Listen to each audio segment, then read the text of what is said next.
everybody, I'm Jess, and now Hey, side by side with Erik. yep.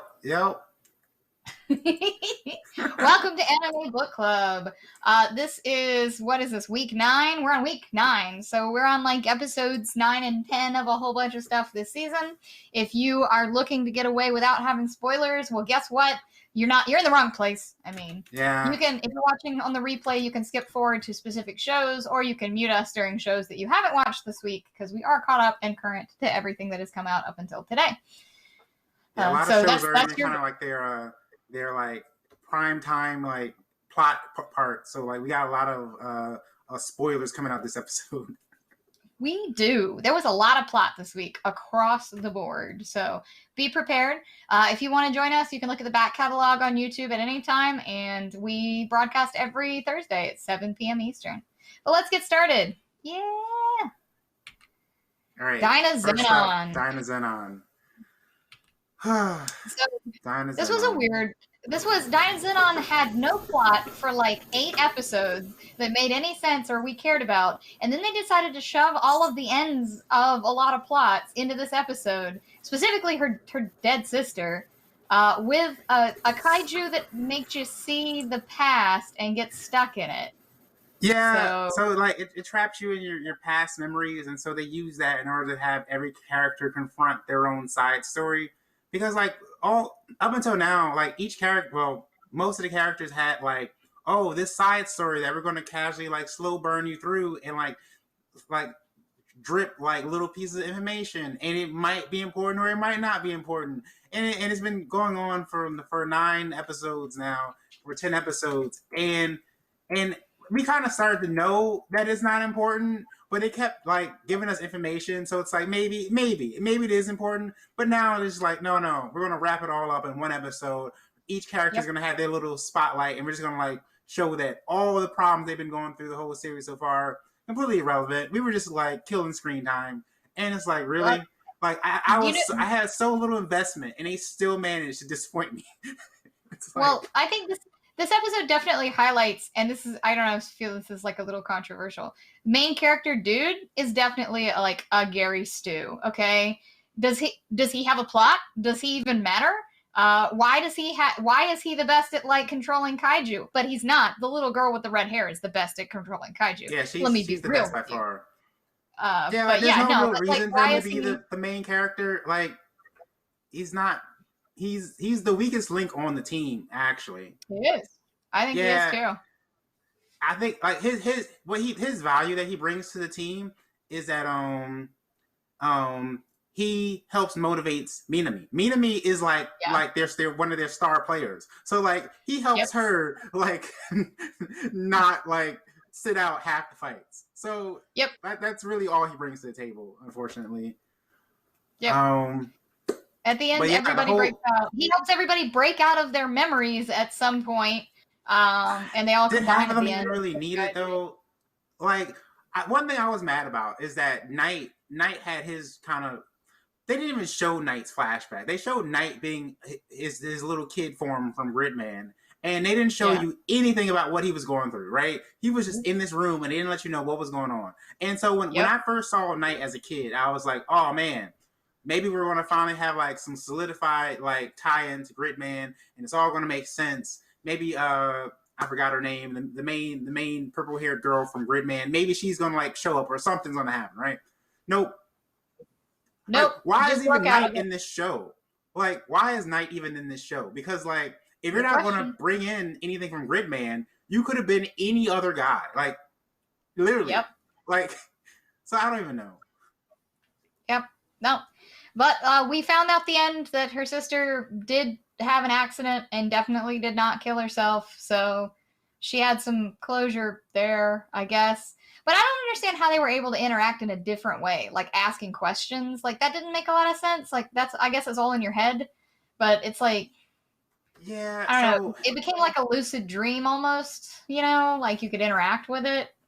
Yeah, and so on one hand, it almost opens the door for them to be unreliable narrators, because all this could be how they expect the person to act in their memories. And so it might like the door is still open for them to come back and say no, that was a dream. But I don't think they're going to do that. I think they're going to. No. I think like we have 2 episodes left. I think they closed the book on all the plots that they were like dangling, and it's like nope, don't even think about that anymore. We're going to have one final battle. That's it. Goodbye, folks. Yep. And so it's like, dang, you could have actually done something. Some of these plots could have been like the plot with the older boy and the manager. I was actually slightly invested in that one. I was slightly too. invested. Finding the money and running away with the money, and that was probably the most interesting plot in the show, in my opinion. I really like the little redheaded girl when she gets the kaiju, but that was like half an episode of her getting the kaiju. That wasn't like a lot of plot, you know. But other than that, the only thing I have liked so far has been that plot because it's interesting, you know. But I guess we're done with that now. I guess we're done with everything now. I don't know. Yeah. I don't know. We'll have kaiju eugenicist, you know, endings for like the next 2 episodes. Oh, one more thing. Gamma. What is his name? Gamma, right? Even his plot is throwaway, right? Like like, oh my god! Like the whole thing was he's trying to find or the princess or he's in love with her, and I was thinking, oh, the princess has to be the main girl from Gridman. That's totally the tie-in. He goes back in time and he sees her and she's just this chick in the rain, and it's like that's it. That's it. I'm thoroughly disappointed. Like Dynazenon just solidified itself as not being terrible, but just never actually ever being good. Like, so it's like, dang. You ain't wrong. Well, onto a better show. I'm a spider, so what? Bad animation this week, but pretty good storyline. So yeah, what happened with that animation? Like, there was some still frames in there. There was some points where I thought my player was my media player was like broken because the audio kept happening and it was just a still frame, and I was like, wait a minute. Yeah, I guess we had to save on the budget, and you know it is what it is. You had an all-human side storyline this week. There was no spider in it, which usually is not the best, but you had a lot of plot going on. So you've got another reincarnation who's on the other side, who appears through the portal to the elf place, and they have this weird tete-a-tete where neither one of them is seriously trying to do anything, but they're also trying to kill each other at the same time. So that was super awkward. And then you they're getting invaded, and the elf barrier like breaks down and stuff, and Hugo comes in with that chick that he's with, and he attacks, and he gets Oka. Oka has like the class roster thing, and you find out that Hugo has like the special 7 deadly sins ability, and that his ability is like when he kills somebody, he takes all of their abilities too. So he almost kills her. He takes a fraction. So he doesn't take everything, but I think there's a decent chance if you have a good skill, he'll take that skill. Yeah. So he winds up almost killing her at one point, but then she almost kills him by suffocating him in a circle. But then human MC Schlane shows up and saves her. So I guess she's not dead yet. Yeah, Oka's still alive. I thought Oka killed Yuri. When Oka they showed Oka shooting Yuri, and I thought that arrow went clean through her head. I was like, dang, she dead. Like Oka is not playing around. Like Oka's not playing, no. Oka's like, dang. But no, but when they showed her on the ground, the arrow was like the animation looked like it went through her head, but when they showed her on the ground, it was in her like shoulder. So I'm like, okay, I don't know. I'm pretty sure she's not dead because I don't think Oka is that cold-blooded. I think Hugo is a very special case, but I don't think she just straight up just like kill Yuri without hesitation. Yeah. Yeah. But yeah, I'm glad. So I'm glad that Hugo didn't. So Hugo almost came close to killing Oka, and if he would stole her student roster skill, that pretty much would have meant game over for like everybody because it allows you to see their current condition and when they're expected to die. So Hugo definitely could like speed that up a bit. So Yep. I don't He think absolutely did. at the very least they wouldn't allow him to kill Oka because that just be broken. So Oka I isn't think it would be completely too. safe Yeah. yet, but she's not going to get killed by Hugo at the very least. Yeah. Yeah. You I know? agree. Maybe we'll get some Spider next week, like actual Spider in our Spider show. I miss her. I miss her for this human episode, but we'll get there. We'll get Yeah. there. The World Ends With You. I really struggle to care about this show every time I watch it. And I'm just like, all right, all right. I cared a little bit more about this episode. So you find out that Rhyme was Beat's sister, and that the people wearing the red skull pins, they can't get scanned. And they're like, hey, why can't we scan these people? And all of them have red skull pins. They meet up with the two, the Jesse and James Reapers, as I'm going to call them now. And the Jesse and James Reapers, they fight them, and then they win. And then they're like, okay, you've won. Here's the noise of your sister back. And it goes back, and then it disappears because it's fake, because the other chick totally faked them out. And she's like, the game master. Yeah, she gave them something fake. And so they're like, okay, well, they kind of see especially the dude, definitely sees the writing on the wall, and he's like, here's a key that'll get you through basically every wall. Here's administrator access, you know. And it's a good thing they gave them that MacGuffin right then, because then they get zombified and taken over by Konishi, like, right after that. Like, immediately after. She's like, hey, you messed up too much. I'm going to make you better. And then turns them into like mindless zombies while they like they didn't really do any preparation for like her confrontation, because even Beat understood. Like Beat was like, hey guys, the last person that like helped us died, like you probably should watch your back. And like, yeah, sure. And he just casually walked down the hall like, yeah, it's good to be like free of this nonsense. Oh, we're not? Okay, got you, thanks. Guess we're zombies now. so this episode, unfortunately, it cuts out some of Beat's story. I mean, it cuts out the backstory.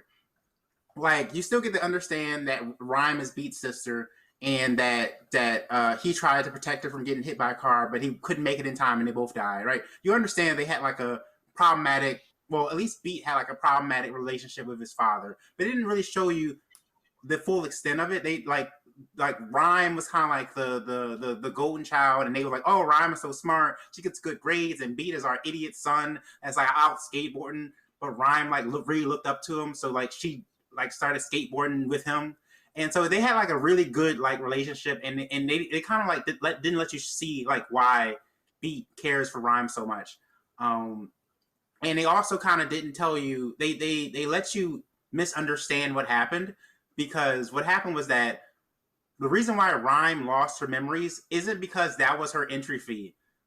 That was Beat's entry fee. He cares so much about Rhyme loving him as an older brother that was the most important thing to him. Like the brother-sister relationship that he had with Rhyme. And so that's what he had to pay in order to enter the game. And Rhyme had to pay all her hopes and dreams. So she couldn't remember what she wanted to do in life when she entered the game.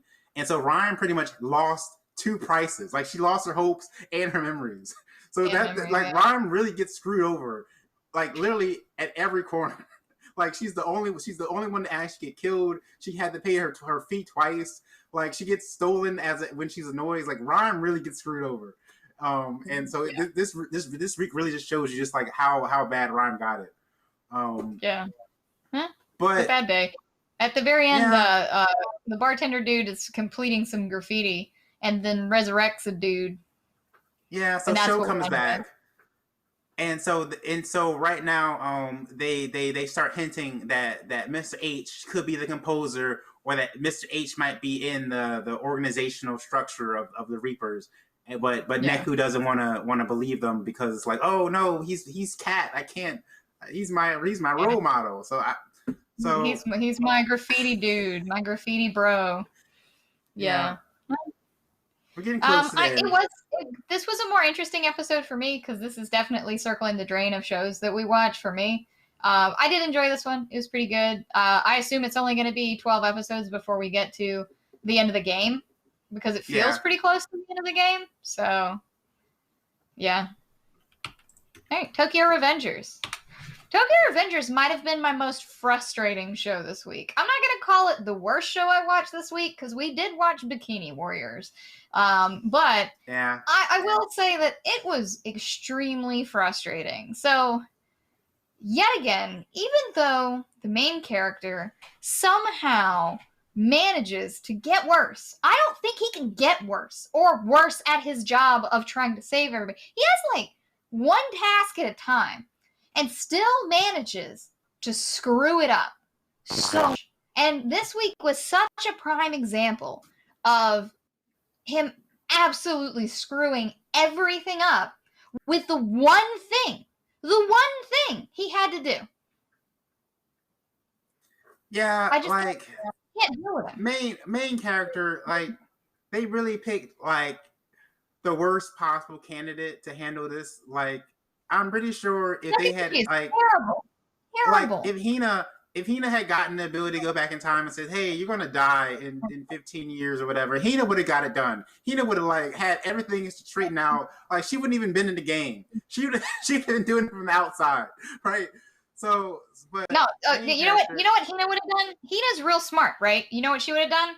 You would have seen the Terminator happen. You would have seen Linda Hamilton doing pull-ups in the insane asylum, talking about how she's gonna die when she's 26 and she goes to this place. And they don't believe her, but she's training. She's got a secret stockpile. That's exactly what it is. Hina would be Linda Hamilton in Terminator 2, all right, trying to change the future. That's exactly what it would be. And she'd be better. That definitely would have been her.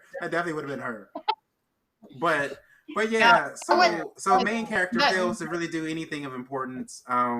He runs around, like, this parking lot wasn't even that big. Like, I understand there was a lot of people here. Like, I get it. There's a lot of people here. They're all wearing black and white. I get it. But this parking lot wasn't even that big. Like he ran around half the episode searching this parking lot, not getting to any fights. He wasn't even participating in the fights. I don't know how they just allowed him to walk around. They didn't like one of the other dudes is even like, "Hey, you need to like get in this brawl. Why aren't you doing anything?" Like even calls him out on it in the middle of it.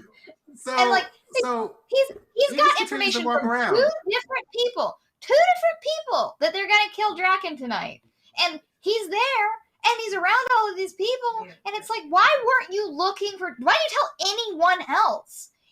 Anyone? And why weren't you looking for Draken the whole time? Like you had the whole crew there. You could just be like, guys, protect Draken. Someone's after him. End of story. They all would have. They would have formed a wall around him and wouldn't let a cockroach through. They would have taken care of it. Not only that, he knew the guy. He knew the guy that was gonna stab him. All he had to do was say, "You know this dude that you humiliated when I fought him? Yeah, he's gonna try to stab Draken." And come on. You had all the information you need. What are you doing? And of course, what does he do? He fails. He fails miserably. Draken is lying on the ground, bleeding out. That's what we end with. Bleeding out. Okay? Like, I feel like we just went through such a long string of shows that frustrated us this week. It was like, you know what? DYNAZENON, frustrated. World Ends of You, frustrated. Spider was our only even Spider's bad animation. Like, Spider, like, definitely had terrible animation this week, which was frustrating in its own way. But, yeah. But no, Tokyo Revengers, it's not my most hated show of the week, but it is... I had a lot of problems with it this week.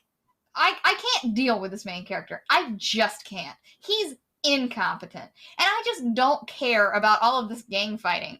Like, the screenshot we have here is Pei, who is gonna, like, betray them, but then Mikey's like, no, we're family, and then I'm like, you know, I've seen this before in the 8 Fast and Furious movies, and I like it better when Vin Diesel is. So... Is your audio messing up? Is that me hearing you? I'm not sure. Can you hear me? Am I okay? Your audio is bad on my end. I don't know if it's in the stream. Give us just a second. We'll troubleshoot that. But yeah, so man, so I mean, so it's even strange that even Mikey was like, yeah, I want to take all this time in order to talk to Pei and like not really like keep an eye on everything. And I get it. Mikey's one guy. He wants to take care of the guy that kind of initiated the whole thing. But at the same time, why is nobody? Why did nobody see Draken get stabbed? The main character literally had to be, oh, just casually turns around to the left, and he's just in a puddle of blood. Well, everyone's still fighting. Draken is right off to the side. You're right. He's like the number 2 guy in the whole organization. How did no one see him get stabbed? That does not make any sense whatsoever. Yeah. Can you hear me okay? Am I sounding good to you? Yeah, everything's fine now on your end. Excellent. But that's okay. We'll move on because this show is too frustrating to dwell on for too long. Okay. On to a much better show. Don't toy with me, Miss Nagatoro. Nagatoro consistently hits it past 1,000. Like we have really not had a bad episode. If anything, the first episode was the worst episode.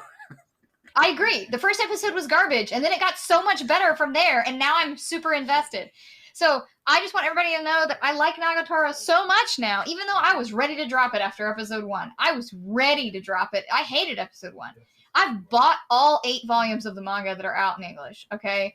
All of it. I got it on Right Stuff. They had a good deal. I got a 10% discount. It was great. And Right Stuff didn't pay me to say that. I just bought stuff from them, okay? I bought it. And Nagatoro did to you what Spider did to me. I'm right now. I'm on book number 8. Light novels the light novels for Spider. So Nagatoro this week, at the beginning, she's like, you lended me those Hajime no Ippo DVDs, and now I got to box everything, and I loved it. It was so great. Oh, I got a song for a Nagatoro AMV, Eric. Remind me to tell you about it later, okay? Because we're going to hear it, and you're going to be like, yeah, that makes a lot of sense. I got an idea, all right? Are you going to do it, or are you going to try to commission somebody? I don't know. I might. I don't know. Well, yeah, it was funny because Nagatoro, she was practicing shadow boxing, but then like she was casually joking with her friends and telling them about it, and they're like, "Oh, I want to try that out too." And she's like, "No, you don't hold back. Like I'm the only one that gets to play with them. Like no, stay in your place." Yeah, no, it's like that. That face just comes down. It's like, nope, you can't.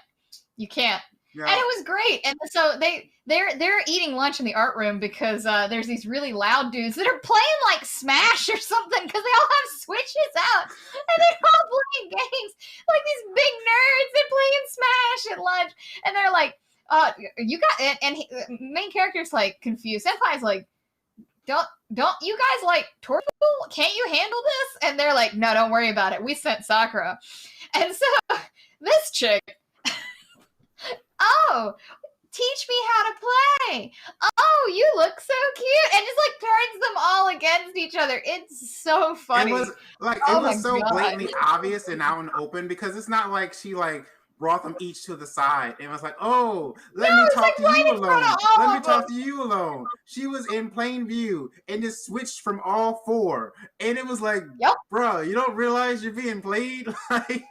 Yeah. Oh, it was freaking hilarious. But then you move on to so like her tall friend Gamma, she knows that Nagatoro is into Senpai. I mean, like it's she knows. So they start arguing because she's like, nah, man, he's just a cherry boy. He's just a virgin. And then Nagatoro's like, no, he's a perv. All men are pervs. He's a perv and he's got a dirty magazine. No, he's too shy for that. And so she's searching to find a dirty magazine in there. And he actually goes and gets one so she can find it so she doesn't get embarrassed in front of her friends and leaves it for her. The best part was that like he's so determined to not let anybody find out that he keeps it off site. He has another room where he keeps his magazine. That way, if it gets found, it can't be traced back to him, right? Yep. And so he's like, all right. He's playing I'm not gonna have Nagatoro be like one up by freaking Gamu. I'm not gonna have my girl like out here like embarrassed. He goes out, sneaks out the room, brings it back, and intentionally gets caught just to give her the win. Yep. And it's like, dang, I approve. Oh, it was so good. And then, the best part was the last part. I like that part, but the best part is the last part. So one of the dudes from earlier in the episode is now stalking Sakura and just like following her around and heavy breathing and stuff, right? So she asked Senpai like, hey, pretend to be my boyfriend so that we can get rid of him. And Nagatoro clearly, immediately, is having none of this nonsense. absolutely none of it. But she can't think of a good reason not to. So they wind up going on this date, and then the other girls are like kind of following them, you know. And eventually Nagatoro just gets mad, and she's like, oh, that's the dude? Let me beat the ever-living crap out of him and make sure he never comes back. So then you don't have to go on this date anymore. She does. She absolutely scares the crap. You forgot that Gamu was the wingman, though. Gamu saw it transpiring, and so Gamu was like, you know what? Maybe this is going to be like one of those shoujo manga where like the guy pretends to be her boyfriend, but then they both start getting feelings for each other. And Nagatoro was like, what you say? That is not happening today. Not at all. Not at all. So she ends the whole show right there. Nagatoro just cuts in like, no, it's over. Yep. Nagatoro's just like, nope, we're done. We are done with this farce right now. But it was such a good episode. There's so much went on in this episode. I forgot about the Pervy magazine until I read your description. I'm like, oh yeah, that happened in this episode too. Yeah. I can't wait for my manga to come in. I'm gonna read it. It's gonna be great. At the very end, after Nagatoro breaks up their date, they have this like casual walk down. I don't know, the boulevard, whatever. They casually walk down the street, and it sets up where like it really feels like they could actually like date soon. Like not immediately, but it like Nagatoro is like, oh yeah, you're totally not ready for dating, and like, you know what? Yeah, I'm not. And they both kind of like laugh it off, and then the episode ends with them both just like having fun walking down the street. And I'm like, if they don't start dating, like I know it's gonna be like your typical romance show where they're never really gonna like get together unless you're like what was the show we watched last? Horimiya. Unless you're Horimiya, they never get together. Yeah. It did. Horimiya went real fast. But like if they don't get together by like the end of episode 12, I'm gonna be so upset. Like just they don't have to like go full on dating. Just like come to like the point where they can start. Like I'm gonna be upset. Yeah. Because they're actually a good couple now. They are. I agree. I love Nagatoro. All right, Shadow's House. Shadow's House had a humongous reveal this week. That was, I don't know. It was very unexpected. So at the very beginning, the bougie dolls, or no, the bougie shadows that are up in the house watching all this stuff are like, but that's our secret. Once the faces the dolls get to a certain point, they merge with the shadow, so the shadow can then use the doll's face as their own. And the doll and the shadow merge together. And that's why you saw the dude in the last episode, who's running the whole game and stuff, like transform from shadow to face. And yeah. So horrific revelations here about all of these cute little child characters that we've seen that are gonna not exist, in this world. And they kind of just like casually just like say it. It's not like a big like cliffhanger, like, oh my god, here's the big plot point. It's like, no. You know how like we're gonna like just rob all the faces of their like free will and take their bodies? Yeah, that's the thing we do, right? Yeah, that's the thing we do. All right, let's continue watching the match. Like it was so casual. It was so casual. It was so weird. The show itself doesn't even care that much about the big plot turn because, like, I mean, really, what we care about is all the dolls and shadows interacting with each other. Like, I mean, the big plot twist wasn't really like, we kind of expected something like that was going to happen. It felt pretty big to me. Like, it felt a little dark, because you've got all these characters that you like now, and they waited to tell you that we're just going to basically eat them, into our bodies. And okay, all right, that's cool.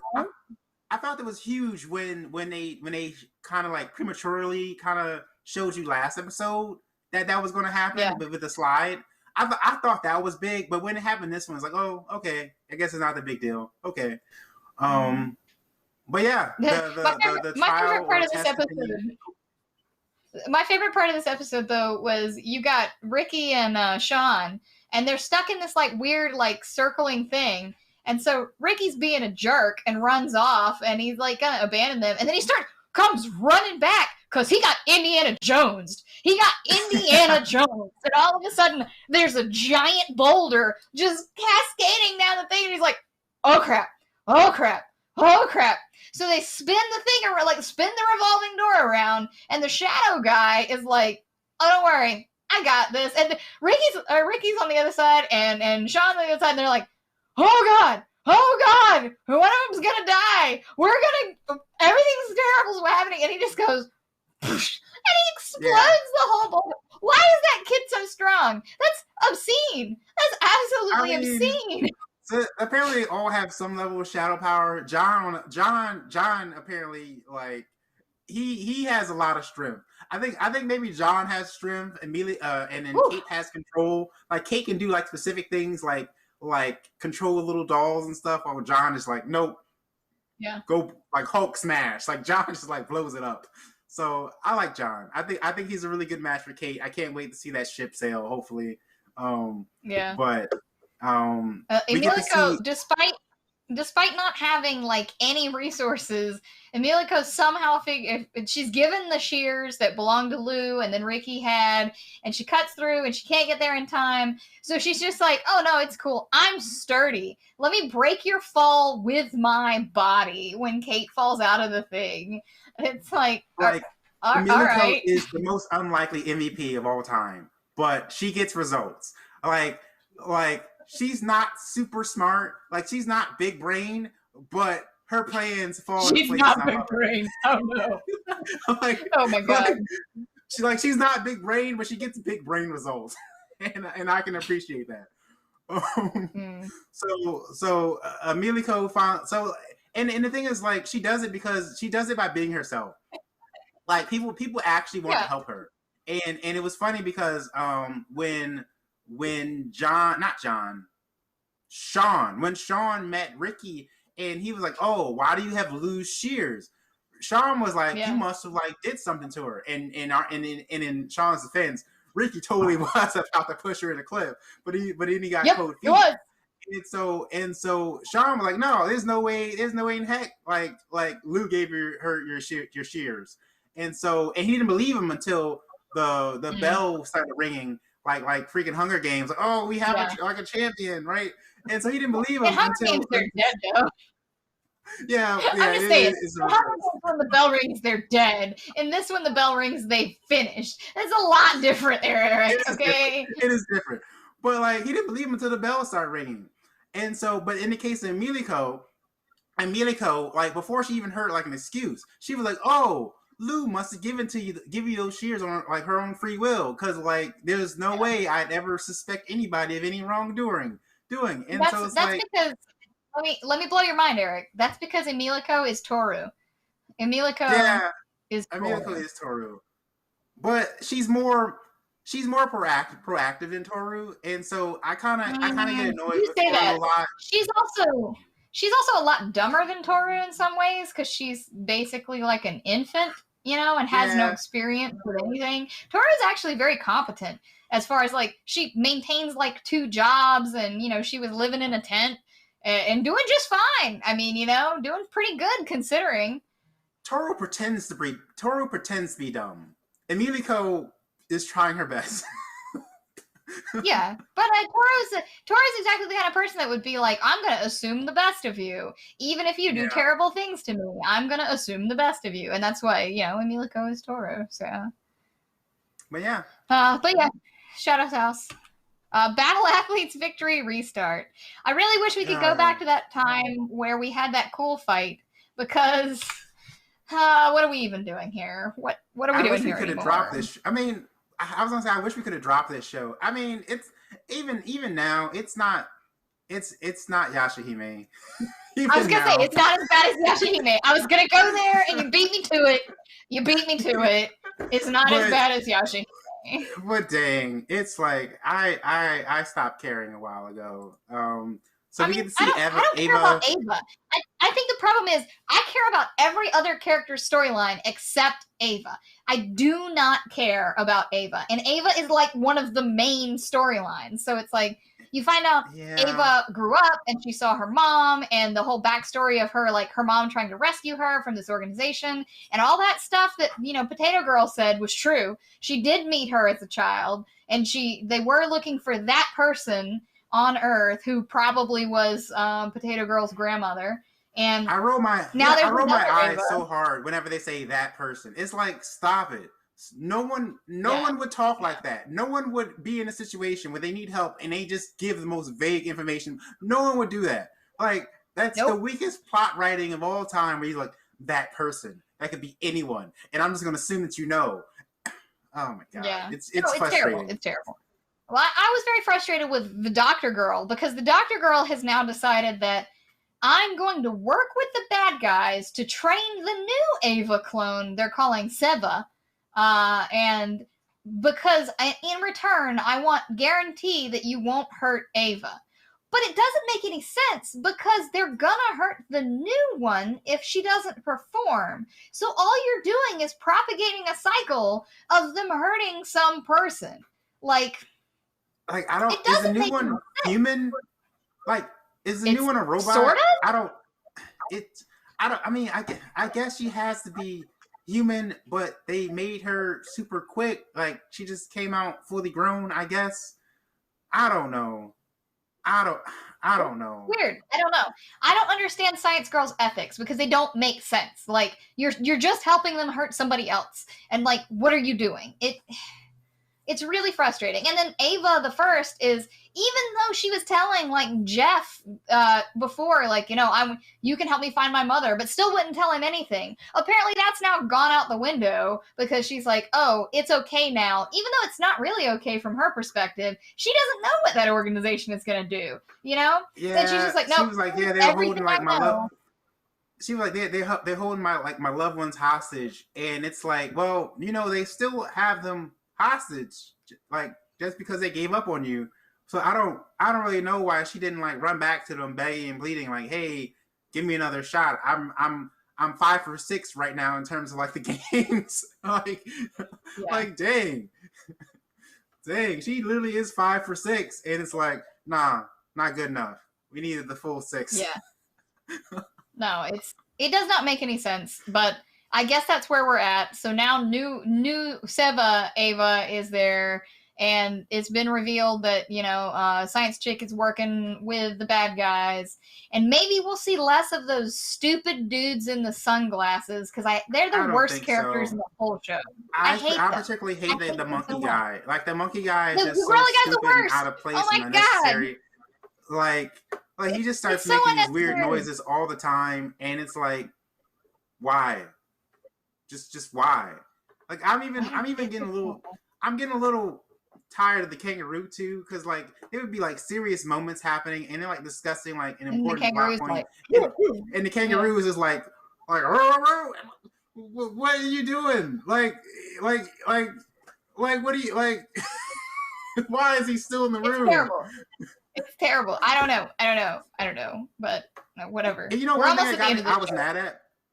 I'm mad at Paglina or Science Girl, right? I'm mad at her because like she still hasn't like roughed anybody up yet. Like before, when she got kidnapped, we were like, oh, like it's like 6v1 and they have guns, and it's like, okay, I guess she's not gonna like fight her way out of this one. But then like the scientist guy thinks he could just like manhandle her, and I'm like, no, she's like, a Cosmo Beauty. An Olympian. She could definitely. I was gonna say she could break that man in half. That does not make sense. You're right. She could break him in half. So, I don't know.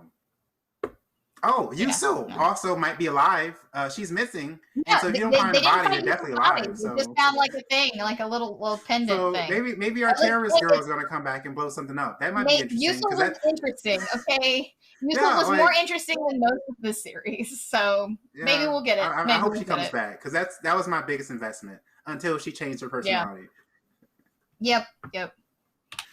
All right, To Your Eternity. Okay. This was a good episode. This was a pretty good episode. This was a good episode, but you had like, okay, half of this episode. So Gugu's like starving, and you find out that Fu can actually make food, because he's like, oh, I'll make this like these fruits that March used to throw at me, and all that. And so he keeps him from starving to death, which is nice. And so the little chick comes, and she's brought him this like mask thing so that he can walk around until they go and find his other mask again. But Reen. Reen. Man, Reen is the definition of privilege right here. So okay, let me preface this by saying that my favorite character in Gravity Falls was Pacifica Northwest, right? Let me say that because if there's like a bratty kid that's usually blonde and usually like really stuck up and privileged, and then has this moment where they have to like learn like to like how to like live with the normal folk. And that usually ends up being like one of my favorite characters, right? And I thought I was gonna like this girl. I got a question. Huh? So does that mean you're a Draco Malfoy fan? Oh no, no. That's not. No, we don't roll with Draco. I'm just saying. But so for her, I thought I was gonna like her, but then she comes out and says, here's my backstory, and here's all my life problems. Let me show you this scar I have that's like paper thin on my arm, and I can easily hide, and I have to take off 3 layers of clothing for you even to know it's there. And Gugu's like, that's it? That's your backstory? She's like, my parents never let me do anything. And no, she can do whatever she wants. She's like, I can never be alone. But she has a giant house. And it's her biggest complaint was that her parents buys her green clothing, but her favorite color is purple. She's like, my family's color is green, so they buy me a bunch of green clothing. And she's talking to this boy that's half naked and has been wearing the same shirt for the last, like the same pants for the last 10 years. And she's like, my parents buy me too much green clothing.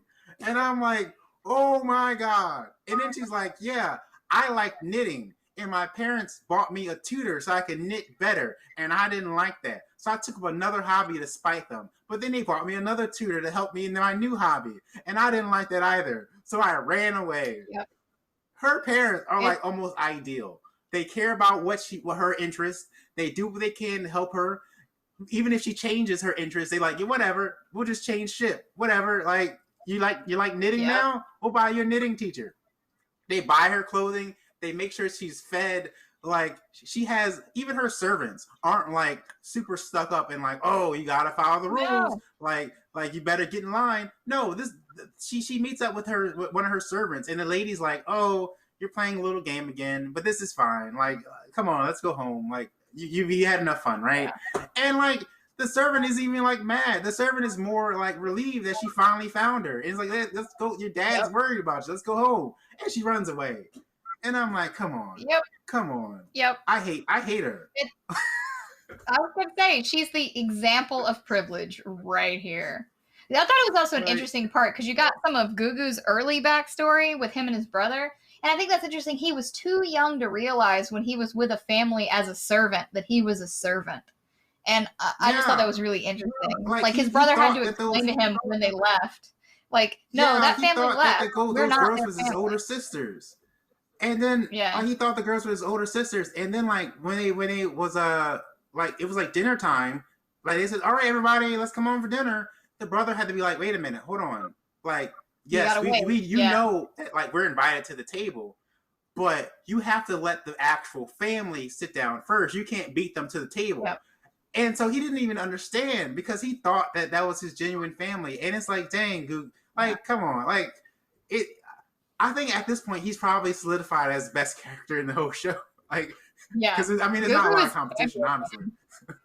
Well, yeah, but man, Gugu's champion, which means something terrible is going to happen to him. You know that, right? Because this is to your eternity, and he probably is too good. Yeah, because he even raised his own death flag because he was like, when I die, I want you to remember me, Fu, and it'd be really nice that even if I die, like you could turn into me and like I can live on with you.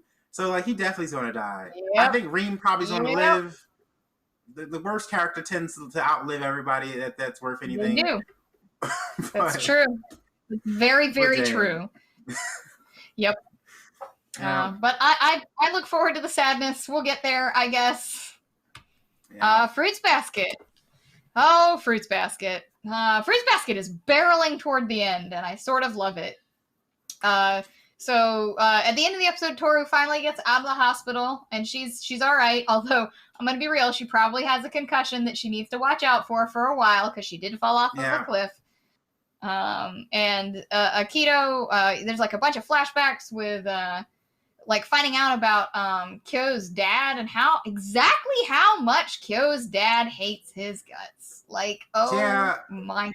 We got to see Kyo. Kyo finally goes home and he's like, he's gonna confront his dad and he's like, hey, like, it's like our understanding that I killed mom, and it's like he confronts him and says, regardless of anything, like, I'm gonna live my life, like, I'm not going to the storage. And the dad's like, like hell you are, like, you're gonna go over there because like I've been waiting all these years for you finally like to get your like just desserts for killing my wife. And it's like the dad is crazy. The dad is like the dad is just insane. So out of it, and I don't know if he's that way because he was mad at Kyo because he blames Kyo for the mom's death, or if he understands that he's truly the reason why the mom killed herself. Because his verbal abuse was insane. He intentionally made the mom feel bad for having Kyo, and I'm not even sure. Like he kept making it be like, oh, like society's gonna look back down on us for like having this terrible child. I don't even think anybody even like pressured her that much besides the father. And so it was all Kyo didn't fully understand that when he was a kid, and so he always shouldered kind of like the burden of it, and like, oh, she died because like she couldn't bear to have me as a kid. And so now Kyo finally like is kind of like not backtracking, but he's kind of like reevaluating everything, and he's deciding he's going to move on beyond that. And he even told his dad like I'll be back again. Like, this is not the last time you'll see me. I'll come visit again. But the dad's like, no, like, don't come back. And he calls Akito. He calls Akito and tells Akito, yeah, like lock him up now. Like he's done. Just throw him in the cottage. But Akito is now like, no, I'm done. I'm gonna destroy the cottage. Kyo can do whatever he wants. And then like one of the servants in the summer house, she's like, oh, I envy young people because they can change so much. And I'm like, just stop being a shitty person. Like, it's that simple. Yeah, like, no, it's not even, she launches into a tirade about how she's old and she's spent her whole life doing this, and now you young people are screwing it up. And, you know, like, no, you've been subjugating people for a long time, and it's been horrible. Like, you shouldn't be proud of that. You shouldn't want to keep that. Like, what are you doing? Like, she just, all she has to do is stop. Like, it's not even like, there was like, so I kind of remember, so there was a scene in Into the Spider-Verse where they're trying to break into the party and you see everyone dressed as Spider-Man, and it's like, oh, it can't be that easy for us to walk in and just blend in with all the other like people dressed as Spider-Man. And then like 2 seconds later, they're like, oh yeah, it is that easy. This is how I felt. Yeah. Like, it's that easy. There was no big not only that, monster or something that had to be defeated for Akito to change. I could really just decide, you know what? I want to stop like shitting on people, and it's that easy. It's that easy. It's that easy. It is. No, you're right. And like, even for the old lady, like, she's gonna get a great severance if they let her go, because the Soma family is stupid rich. Like, nobody has to worry about anything once they have this stupid curse gone, because they're all stupid rich. Their whole family owns like hospitals and stuff, and it's like, come on. But Uotani met up with Kureno finally and was like, hey, guess what? I'm in love with you. And if you want to run away, we run away together. That's cool. I'm in for the long haul. So I support their relationship when I don't think about it, right? So on paper, like when you watch it, you're like, oh, they're nice together. Give it some time, and they totally could get. They're probably going to get married down the road. But then you stop and think, and you remember, oh, wait a minute. How old is she? She's 16. How old is Kureno? He's 26. Oh, yeah. Yep. Shoujo manga has such a long-standing history of having very problematic relationships, and just presented as like the cutest thing you ever see in your entire life.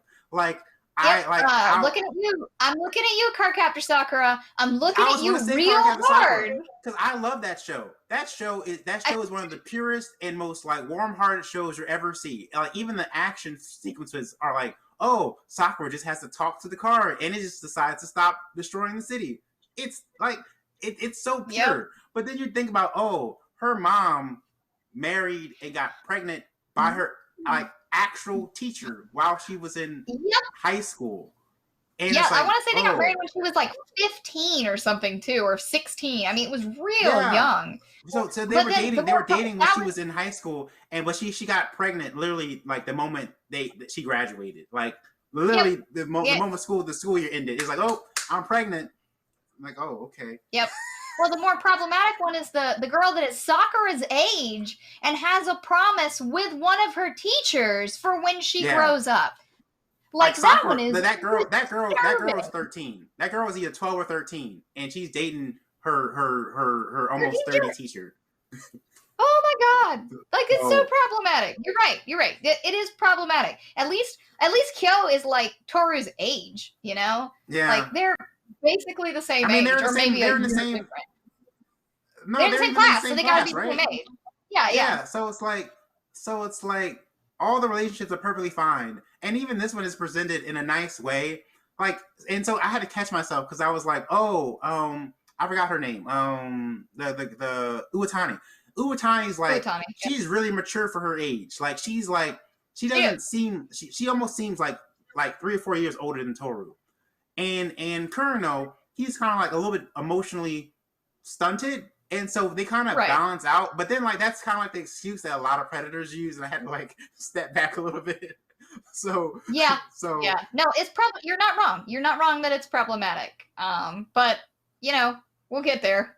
And the other thing that happened in this episode is Kyo's like not visited Toru at all in the hospital because, you know, he's a man. He's running away from his problems. But so he can tell him every single episode you take a shot at guys. I feel like every single episode there's a point where I have to sit there like, okay. I speak words to the truth, okay? I voice the truth. You don't have to take it personally, all right? You know, I'm just saying when you say men are trash, you don't mean all men are trash. There's an understanding. Oh my God, we're going there. Okay. Okay, so let's get back to men running away from their feelings. Kyo shows up, and Yuki is like, dude, what is wrong with you? Like, literally, like, you confessed, and she confessed, and all this, and she's in the hospital, and she almost died, and no, what is wrong with you? So finally, at the end, he goes to see her when she's getting out of the hospital, and she runs away. She's like, I don't want to deal with this. Run away. I think the running away thing was a little bit not what we're used to seeing from Toru. But I think like it's really awkward. Toru literally like gave her deathbed speech last episode, and she was like, "Even if I'm not here, I want you to live on without me." So Toru probably thought she was going to die right there, and it's really awkward giving that speech and then seeing the person like a week later. Like, so I hear you, Toru. Like, you wasn't prepared to meet him at that moment. But it's probably going to wrap up next episode. It's going to be lovey-dovey. So, like, at this point, I don't even know what's left. Like, you don't understand. I watched the first version of the series a long time ago, and it didn't have an ending because the manga wasn't done. This is an ending to the series. I put a lot of my time into it. It's been with me a very long time. It's going to mean a lot to me when the series ends. So I'm fairly excited about it. So, but yeah. Mars Red. Everybody is screwed in this entire town. Everyone is screwed. Okay? You've got this town full of vampires. And oh my God, everything is so bad in this town. I feel so bad for these people. I don't understand why people are still living there. Like, I don't understand why they don't lock their doors at night, and then in the morning they just go out and just continue moving, just going east or whatever every single morning. I don't know. Like, they're like the sun rises and they're like, oh, like, I'm pushing my cart. How was the weather today? Oh, it's pretty good. But dang, I wish we didn't have such a big vampire infestation. Yeah, that sucks. All right, bye, neighbor. And I'm like, what do you mean? What do you mean? I mean, you're not wrong. You're not wrong. We got a lot of plot development. They're trying to fix the little kid vampires in this one. and they're gonna do a play. But like the little chick reporter girl is finally relevant. Erik, are you happy that she's relevant? Because she's relevant now. I'm not even sure. She's a girl in a refrigerator, but she's relevant. Yeah, like, oh my god, like it's been 10 episodes, and they keep misdirecting and be like, oh, this is the episode she's gonna be relevant. No, not this one. It's gonna be next one. Nope, not next one. It's the one after. And it's like, at this point, I don't even care about her anymore. I've been waiting for her to be relevant since episode 1, and I thought like, oh, I might like this character, but now I don't care. Like, whatever. She might get turned into a vampire. I don't know. Like, does anybody care about back. her? I care about Maeda being back because he's back and he's going to be a badass as a vampire, and I'm in for that. I don't care about him either. Like the man's been missing for like 4 episodes now. Like, and we didn't even know about anything about him back then. Now he's a vampire. So it's like, all right. He's a vampire. So I was interested in the blonde boy, Deathroot. I was interested in him. I thought Deathrot. I thought he might like do something, but like, I don't know, is he sick or something? Because like, he just is locked up in his room all the time, and like, well, no, at the end, like, he goes to rescue her, and then the other dude is like tricked him because he's got like the sun visors, and the sun visors come out, and he's like, guess what? I'm gonna kill you. But then Maeda shows up, and Maeda's like, yeah. I just feel like that's strange in of itself. Isn't he supposed to be like an S-class vampire, and he's going to get tricked by? Yeah, like, he's supposed to be like super old, and like, yeah. Can he not like teleport to like another location? Like, because they're pretty fast. Like, okay, this isn't the Spider show. Okay, this is not Spider. No, like, he does not have teleportation magic. Okay. No, but like they're so like we went through. But this. They don't teleport. They're moving. They're moving fast. But even if you move fast, the sun will still kill you. Okay, but like how fast? Like how much like is it literally like even like a microsecond of sun exposure when they're like. You watched, that child ran out. That child ran out into. I know that child ran out into the. That was a level 1 vampire that ran out into the open sun. We're talking about like Dracula himself, like being scared of running across the freaking hall. Like, so Dracula probably would be scared of running across the hall if there's a bunch of sunlight in it. I'm just saying. I mean, these are established vampire lore facts, and you watched that child poof trying to catch a rat. Yeah, I did. Okay, you did. Yeah. You were there. You saw it. I saw it.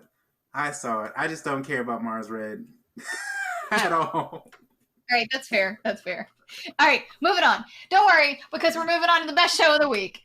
The best show every week. Boy. Oh my God. Man. What an episode. Oh, man. All right. I love so much went on. We got to go through piece by piece because so much happened in this episode. I mean, I feel like we say that every week, but that's how good Odd Taxi is. If you're not watching Odd Taxi, I feel bad for you because you're missing out on a glorious piece of life. If you are a weeb in any way, I thought you were going to make, I feel bad for your son. I got 99 anime and Odd Taxi. No problem, but Urakawa ain't one, okay? Oh, there we go. Oh, man. All right, Odd Taxi. Okay.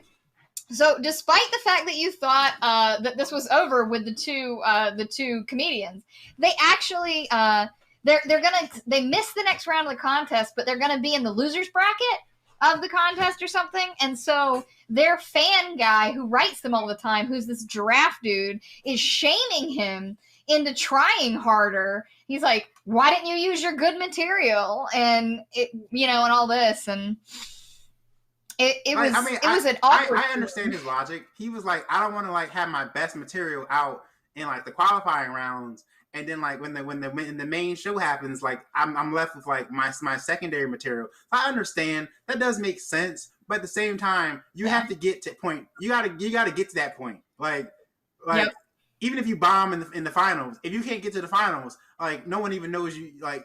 No one even knows you, so it's like you got to get there. Yep. So the giraffe is like, come on, make me a partner. Like I can write some good jokes. I know what's funny. I know how to like help you get to your max potential. And Walrus is like, nah, I'm a grown man and you're a kid. That's embarrassing. Like, yeah. So I mean, that's fair. Walrus is pretty old, so I get it. I get it. Like, I mean, that incorporate that into your skit. Like, make that your gimmick. Like 40-year-old man, 16-year-old kid. Like, it could work. Crazier things have worked. Yeah, that's true. That's true. But then you move on to our hedgehog dude, Yano, who's looking at this picture of the dude that won the lottery ticket, and he's like, it's clearly photoshopped. And it is clearly photoshopped. Like, you can even see it in the animation that it's clearly photoshopped. Even the freaking numbers are crooked. Like bro. Yeah. It's not even hard. It's not even hard. It's not even hard. I mean, you know what? That probably would have fooled Dobu, though. That would have fooled Dobu. Well, but that's because Yano's not having it. Had you met Dobu? Because anything would fool Dobu. Dobu gave his whole plan on tape to Otokawa. I mean, come on. Dobu is not the criminal mastermind here. Let's be real. Yeah. But whatever. Then you get to the most exciting. So fast. Then you get to the most exciting part of the episode. So the dog manager guy from Mystery Kiss gets in, and Otokawa's like, maybe he's like, the mafia is wanting to buy. There's the person who wants to spend 900 million yen on your thing. You should give it to me. And he's like, well, what about that Badger game you were running on my bro, the monkey dude? And he's like, so you knew about that? And then he starts confronting him, and he's like, hey, I'm running this whole thing. And then Otokawa goes into like his whole plot about what he's doing to try to get all of these people busted. And he's trying to like be like, hey, you need to leave Yano and you need to be my inside man. And so it's this wonderful scene when the dog guy is in the back seat and he's like, I'm just thinking about it. And I don't understand how you thought you were going to get out of this or what is in it for me to help you. And then he like throws it around and tries to strangle Otokawa in the cab. My god! And I was just like, oh. So before we get to the next point, right? Otokawa has like he's the mastermind and he has some like amazing plans, but at the same time, his concern for his own well-being is very troubling because at no point did he look behind him and says, hey, like I am like threatening this man's life almost, and I have my back turned to him, right? He's not even watching him in the mirror, right? And then the guy drove him to like an abandoned like lot too, and it's like the guy's like, make a quick left here. All right, make a right. All right, now turn here, and now we're in this abandoned lot that no one's around, and I'm like, Otokawa, why though? Why didn't you just say, nah, I'm stopping the taxi right here? Like, our windows are up. We can have this conversation in broad daylight. Like, we're fine. Yeah. Like, why did you allow him to drive you over there? So of course, everyone expected the guy turns on Otokawa. But what we did not expect is that alpaca girl comes in and throws a rock through the window. She saved him. She's like, don't mess around. I don't know how she got there. Well, I don't know why she was there. It gets better. It gets better though. Not only did she throw a rock through the window, they come out of the car and she's like, I'm gonna fight you. And he's like, what? And she's dancing around because she's been taking capoeira, the Brazilian dance fighting. And so she beats the crap out of him. She kicks him in the face. She beats the crap out of him with her capoeira. First she trips him up. First he walks up casually. She trips him up. He gets back up and she cracks his skull. She oh my god, she kicks him so hard in the head that like he's done. He's done. One hit and he was out.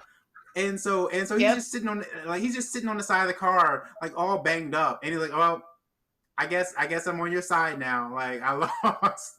Like there's no coming back from that." So now manager is on Otokawa's side. He's the inside guy and he's setting up Yano.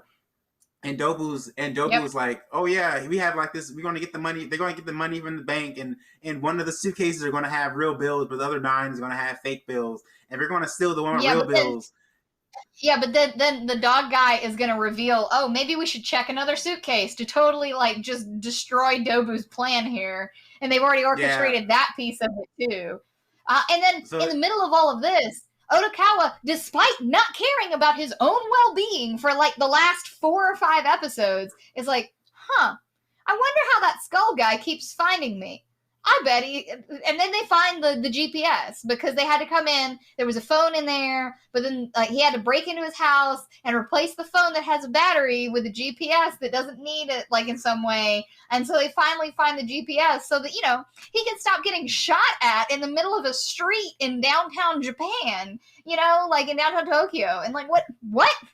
Like, why didn't you think about this 3 or 4 episodes ago when dude is shooting at you on the street when Dobu's in your car?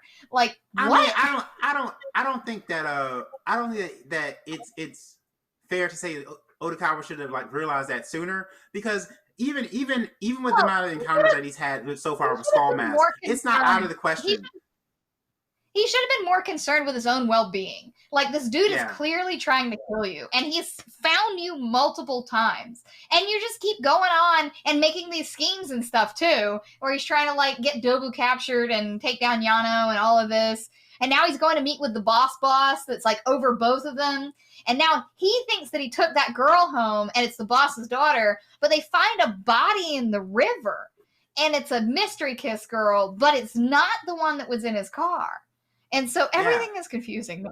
And so I'm pretty sure the way this is going is that the mystery kiss girl that they found in the river was one of the original members. And so they replaced her with because she was a black cat, and they replaced her with the new black cat, and that's why everyone is wearing masks in order to cover up the fact that these are completely different new members. Person. Yeah. And so I think that's why manager was so invested in making sure that Yano was on his side and whatever plan they have going on gets completed. Because he's like, I gotta like be like Mr. Kiss has to be in a good spot by the time this information comes out, because he knew that they found the body like a few episodes ago. And so I think that's where that's going. And so next episode, I think we're gonna see the current black cat girl, because it goes to be noted that she has a connection with Skull Mask, because she was the one that planted the phone in the first place. He gave her the phone. We haven't touched on that in a long time. We haven't touched on that in a long time. And so we haven't seen any actual... Skull Mask hasn't been doing anything other than randomly shooting at Otokawa for like the last 5 or 6 episodes, since his episode where it described why he was angry. Yeah. So... one more thing that happened this episode, Yano, the bear guy that's with Yano, Yano was like, all right, this is lottery ticket, or this is clearly photoshopped. I want you to find everything you can on this guy, on Imai, and like bring it to me. Like the next day, the guy comes back and says, all right, here's all his social media posts for the last like 2 weeks. You can see on this picture that like he's outside, and you can see like a telephone pole. He lives in this area, and he lives in this apartment. That there's a train. Yeah. Right? And so he pieced together where this guy lives, and then like use like the pictures in like perspective in order to figure out his exact apartment. So they got all the information, and Yano's like, "Man, you totally cyber stalked this guy." Like, even Yano had to be like, "You went really far on this one." So unrelated, and I know I mentioned this sometimes. So we get, when I go looking for like screenshots and stuff, and sometimes I'm looking at, say I'm looking at a Twitter feed on Odd Taxi.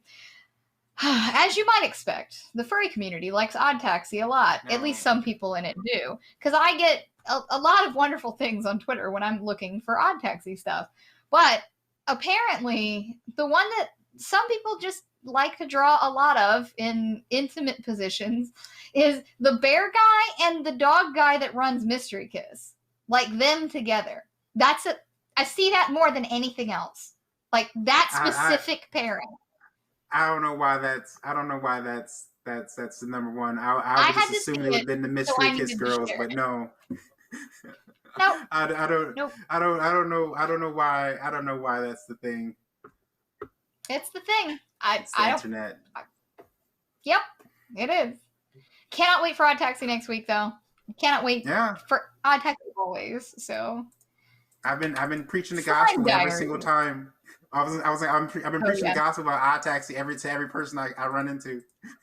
Absolutely, now we're on Slime Diaries.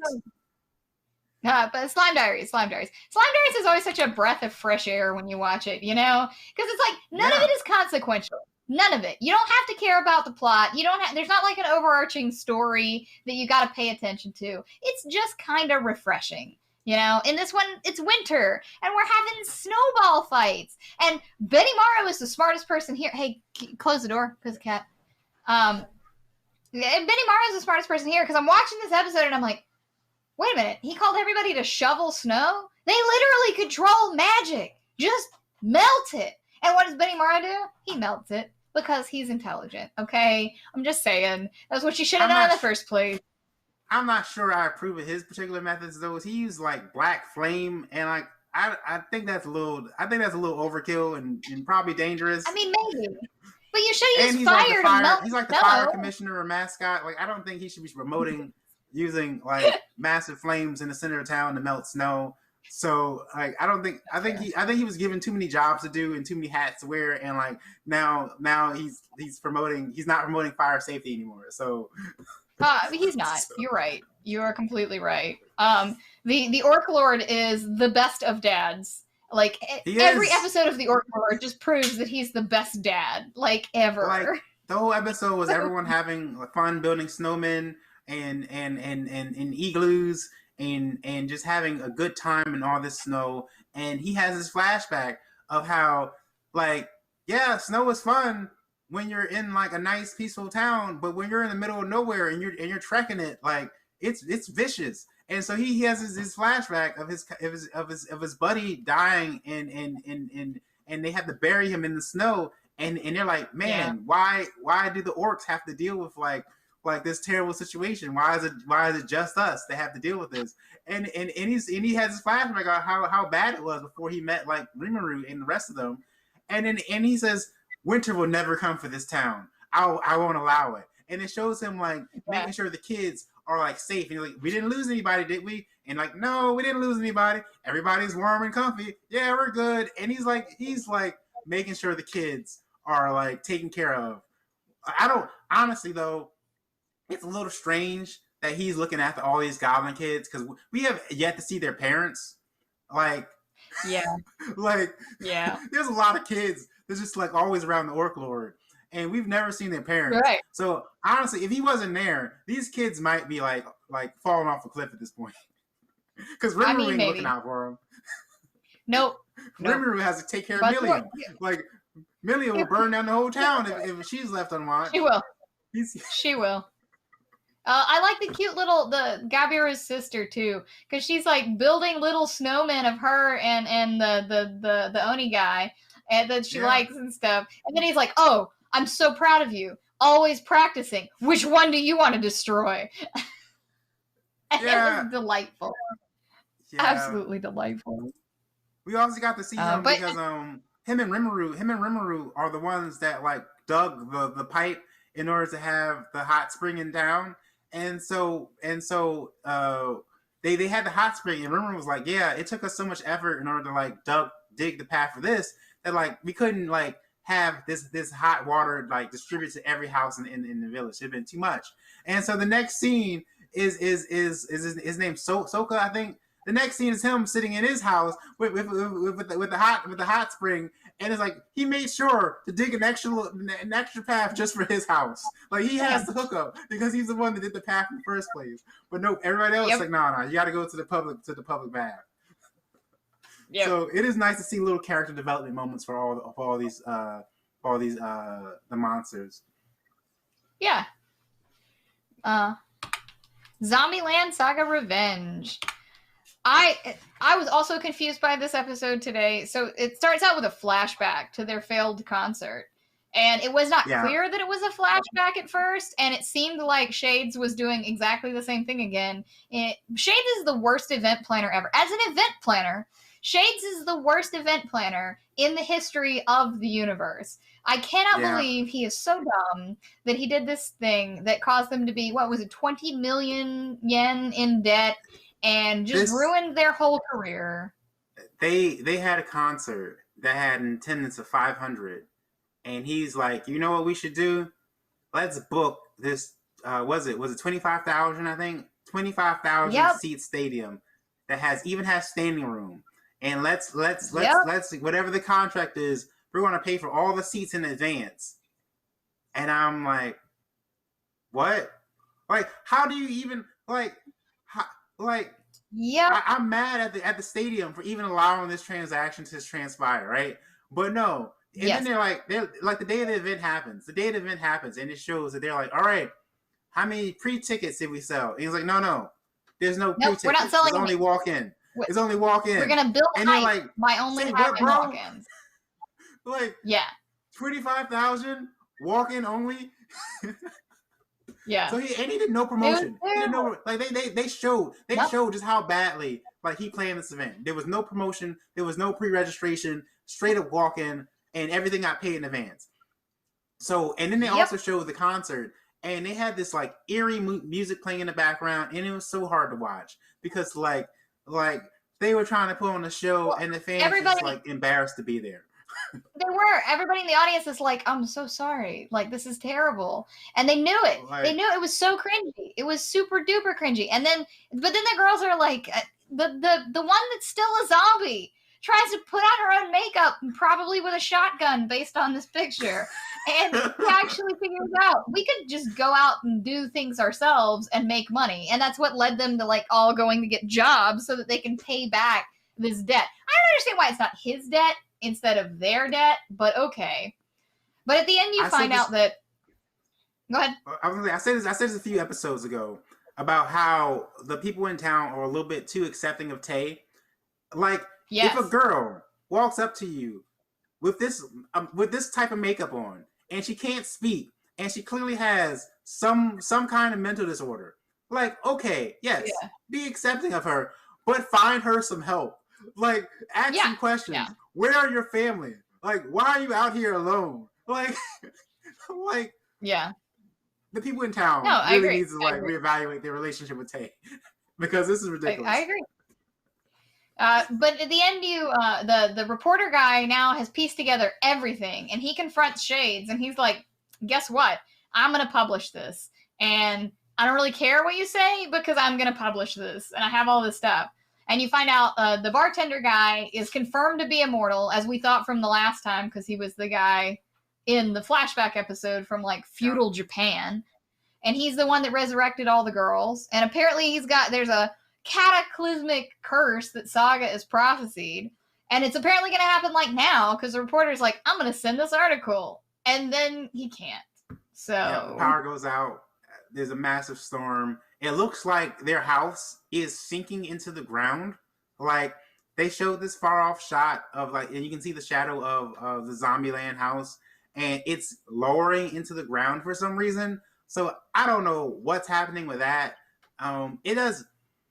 It seems a little bit left field in my opinion. Like all of this suddenly, all of it's now like, oh, we gotta save the apocalyptic threat. So I don't know, but like it makes the name of the show sound, I mean, or make sense because like before they're like, oh, it's the land of the zombies because Saga itself is a zombie, and so now this whole city is going to literally die, I guess. So that's the title. Yay! I don't know. Yeah, I like the episode. I like the episode when I realized that the first half was a flashback, because when I first watched it, I didn't realize that. He wasn't doing the same thing again. I was infurious. I was like, I can't believe that they're doing this twice. Like, nothing makes any sense. And so I literally had to watch it a second time in order to understand. Also, they went out of their way in order to place the current timeline as the start of 2020. And so right now it's March 2020. And when they said, oh, we're going to have our comeback concert at the beginning of March 2020, I was like, oh. Yes, they did. Ooh. Yes, they did. I was like, damn. Oh, yes, they did. I hope they're going there. I don't know if they are, rough, but I hope they're going there. That's rough. Oh, God. When it's like he's getting confronted by the reporter, and it's like the end of February in 2020, and I'm like, oh, is it now? Is it now? Okay. It's like that scene in Frozen where Kristoff walks into the lodge and like, oh, you want to talk to me about supply and demand? I sell ice for a living, and I was like, oh, that's a rough business to be in, buddy. That's a rough business. Yeah. But yeah. Yeah. But yeah. So I don't think they're going to go the COVID route. I don't think they're going to do that. But I totally thought they were going to. It seems like they're just going to make up a cataclysmic event for Saga.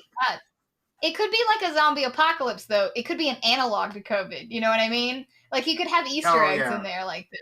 So maybe I could see that. Coincidentally, though, one more thing about Zombieland. Coincidentally, go ahead. So last year, around this time last year, there was actually a planned concert for Zombieland. All the actors for the show was going to get on stage and do a big concert that actually was supposed to be in March of last year, 2020, but it got canceled for COVID. And so they actually did the concert. They did a quote unquote revenge concert this year on the same date it was scheduled for last year. And so this whole episode seems to be an allusion to like what actually happened in real life. Because if you go on their YouTube channel, you can actually see they performed all the songs from both seasons on stage, which that's pretty cool. Because they even showed the new song from Yagiri on there. Yeah. Whoever put this on the list is a terrible human being. It wasn't me. Yeah, I put in my notes that they're degenerate. Yeah, there's nothing redeemable in this show at all. The only thing redeemable about this show is it's 5 minutes long. Every episode is only 5 minutes long. I appreciate that.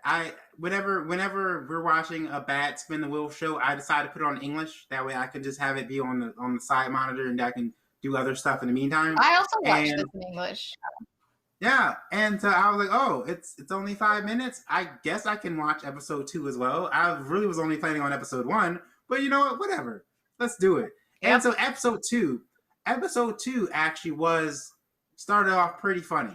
I was actually laughing at episode 2, but then it got really like, man, it started off good, but then it really went to like fetish route, and I was like, okay, I guess I am not watching episode 3. That was the point. Where like, you know what, I'm good. I can review what I've seen so far. I just like, really why was this show even necessary? There's not anything redeemable about this show. There are better boob shows. Like, I don't get it. That nobody needed this show. Nothing in this show was worth it being made at all. Not even a little. Yeah. It's not particularly funny. It's not particularly attractive. And there's like a billion things like it that are better. And it hurt my soul. Episode 1 is them going into like an armor shop, and they're like, hey, we need armor because we're like adventurers, and like that's what we need. And he gives them bikinis, and they're like, bro, what are you talking about? Like, this is not gonna work. But then like everybody else in the group except the main girl or the redhead girl, it's like, oh no, this looks great on us. Let's go out here and fight these monsters in these bikinis. And she's like, what are you doing? But apparently they're like magical bikinis that stop spells. Yeah, so they actually do work. Yeah. So they actually do work. Yeah, and so I guess that's why it's called Bikini Warriors. And so I was pretty through with just that dumb episode. But then episode 2 is like, they go meet like the king, and they're like, hey, and they're like, your town is like really run down. Yeah, they're like, your town is really run down. We'll help you out. Like, just give us the money and the gear we need. And the king's like, here's 10 gold coins. And they're like, we can't even buy a potion with this. Like, is that it? And he's like, yeah, we don't got anything else. And so I like the exchange they had with the king, where the king was like trying to like negotiate with them, but he literally didn't have any money or any resources. Yeah. But then it turned into like fetish territory, and I was like, okay, never mind. Yep. So that was garbage. Let's move on. Yeah. Are you ready? Moving on. Are you ready, Erik? All right. Are you ready to spin? Come on. Let's get one of my shows. Let's get a good show. A good show. Hey, some of mine are good shows. Oh, yes, this is a good show. This is a good show. You're going to like it. Minami K. Oh, you're going to like it. This is one of mine. Minami K. It's about sisters. It's real cute. It's real funny. And I don't remember a lot of it, honestly, but it's not bad. This is a good show. This is a good show that I put in. So, Minami K. I've never heard of this one, actually. I'll have to look into it. I don't remember if it's on Funimation or Crunchy, but it's on one of them. I forget. I watched it when it came out. I think it's like maybe mid 2000s. I think. But yeah, you're gonna like it. It's cute. Okay. It's not a bad show. Okay. All right. I'll take your word for it. I do have some troll shows left in here, but this is not one of them. So. Oh my god. Why? Don't worry. We have enough troll shows. We have Bikini Warriors. We're good. We've watched a bunch of the troll shows. I feel like because we also watched Forest Fairy 5 too. Oh my god! Don't remind me of that one. Don't remind me of that one. But thank you guys for joining us. You can catch us next Thursday at 7 p.m. Eastern right here on YouTube. Yeah, we will see you then. Bye. See ya.